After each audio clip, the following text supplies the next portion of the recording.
મિત્રો, હું છું પરમાર અને તમે જોઈ રહ્યા છો લોક સામનો ન્યૂઝ। તો જોઈએ આજના સમાચાર। સાબરકાંઠાથી અમારા રિપોર્ટર જીતેન્દ્ર સોલંકી સાથે। ઈડરમાં હનુમાનજીની મૂર્તિ કરાઈ ખંડિત। અસામાજિક તત્વોએ અંતિમ ધામમાં રહેલી મૂર્તિને કરી ખંડિત। હનુમાનજીનું મસ્તક ખંડિત હાલતમાં જોતા સ્થાનિકોની આસ્થા દુભાઈ। ગાંધીવાડ અંતિમ ધામમાં હનુમાનજી સહિત રામદેવજીની મૂર્તિઓ ખંડિત। લાખો રૂપિયાના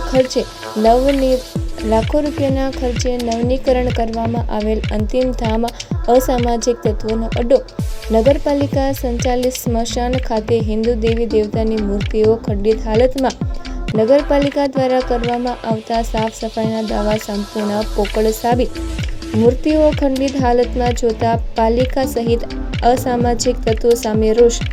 હિન્દુ સંગઠનો સહિત ધર્મપ્રેમી વ્યક્તિઓમાં ભારે રોષ। અસામાજિક તત્વો સામે ઉઠી છે કડક કાર્યવાહીની માંગ।